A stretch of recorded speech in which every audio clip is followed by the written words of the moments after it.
Thank you for staying with us on Consider This. Melisa and Sharaad here with you tonight. And on the show, we were talking to Nizam Mahshar from the think tank Masa, or Institut Masa Depan Malaysia. They helped draft up the Shared Prosperity Vision 2030 document. So we're talking about that, and I think now that this document is out there and it's been launched about a week now, isn't it? And we've had some time to digest it. Budget 2020 is going to be tabled tomorrow. I want you to kind of give us a sense of how this will be different, how Budget 2020 will be different from the previous budgets now that it's being informed by this, by SPV2030. This is just my view, meaning what I see, what are the priority areas is to change the context of how we drive the economy, and because we are looking into changing the ecosystem of businesses towards a higher value economy. So capacity and capabilities development is very central.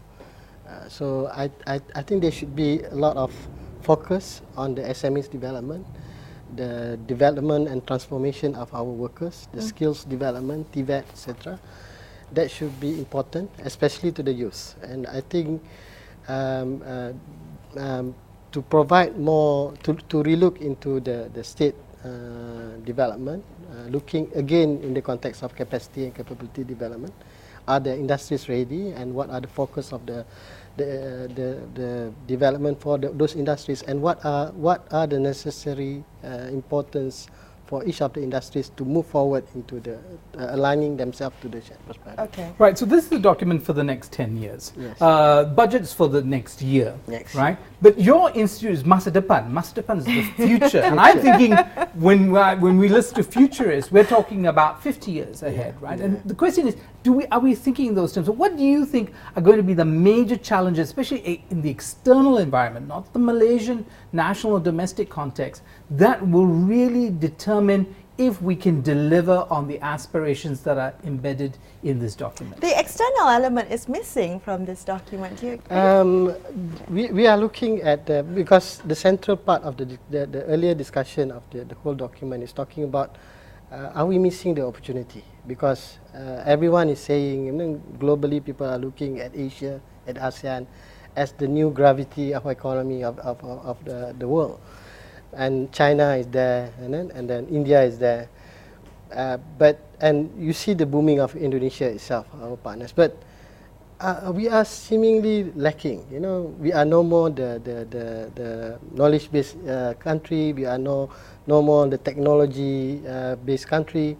We are right now. We are seemingly behind Vietnam and Indonesia. So that is very much central. But the process itself must look inwards in terms of building ourselves, the preparedness of the nation, the society, the workers. Okay. So fixing ourselves first, is it? Yes, and that is what they have been trying to do in the last 1 year in terms of solving our debt issues, etc. But moving from all the debt issues, the institutional developments, etc., we need to focus on the people, the society, and the ecosystem itself. So I think that should be the biggest challenge of shared prosperity, and of course the deliveries of the government in achieving that, in making sure that those changes can happen.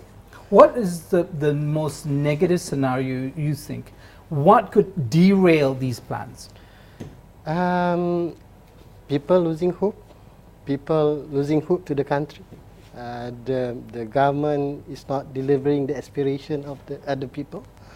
And we are torn apart in terms of politics. We are not focusing on the real important things of growth, the income of the people, and then so because of that we might not achieve. Well, you did say at the start of the program that this was meant to be a 10-year program, meant to transcend all kind of political changes within the country, right? That's the hope. That's the hope. That's the hope. And the hope is that this also reflects the wants and the needs of the people. Yes. So when you talked about people losing hope, does that mean that you think this will not resonate with the people? I believe this will answer some of the people's need, because we are not just talking about the country getting better GDP. This is straight away talking about the income of the people. Individual income levels. And if we can actually increase the incomes of the people.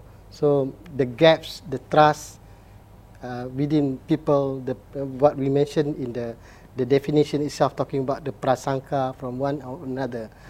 Meaning, if you have that kind of decent living, you have some kind of comfort, then you will focus on the more important things. And we are not disputing about, as we see in a lot of these race and religion issues there. So let us focus into more productive things to build up the nations. All right, Nizam, unfortunately, it's all the time we have. Thank you so much for spending time with us tonight, explaining the thinking that went behind this document.